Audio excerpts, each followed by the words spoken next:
Here today with Sevi Ortel from Payments University, who switched over to Sendblue to see higher show up rates in his VSL funnel, which he's going to tell you all about here today. Sevi, thanks for coming to hang out with me.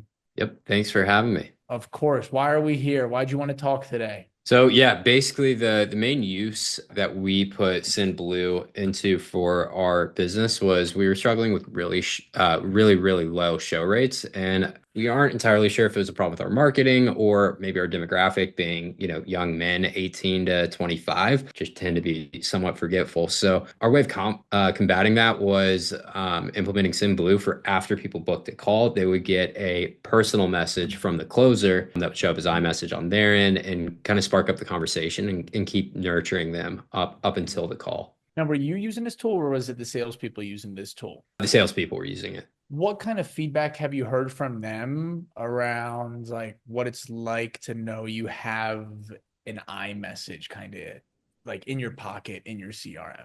Oh, they absolutely loved it, especially sending the voice notes. They were all about that. Sending voice memos and having it show up as like a typical iMessage voice memo was massive. They really utilized that and absolutely loved it. Nice. We like to send Giphies as well here at Sendblue and follow-ups. They work really well. What CRM are we using right now? We were using Go High Level, and now we're moving over to Close. Team Close. Sendblue uses Close. If you're watching this, Sendblue uses Close. We love Close. It's the best CRM to actually sell more. We've got a very native integration with Go High Level. We've got an integration with Close that we'll have to get you onboarded to. Do you know what your show rates were on the green bubbles beforehand and then what they were after? They were around 30% before. After we implemented it, it jumped to about 70%.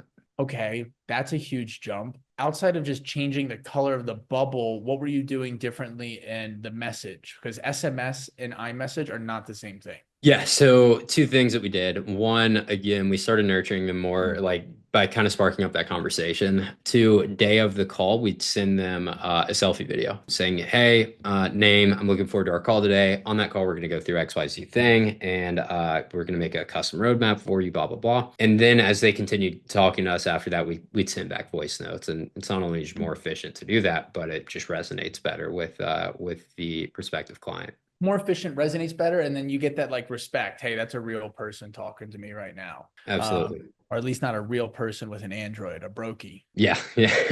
And no brokies here. No brokies here. I believe you onboarded the Sendblue last year in 2024, maybe Mhm. 5 months ago. Do you remember what that experience was like getting set up? It was longer than that. It was like, honestly, it could be like 8 or 9 months ago. It was Oh, wow.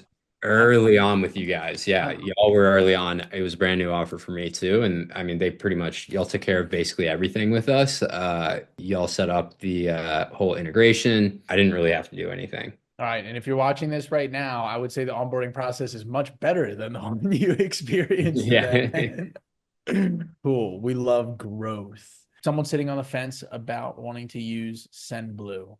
What would you say to them?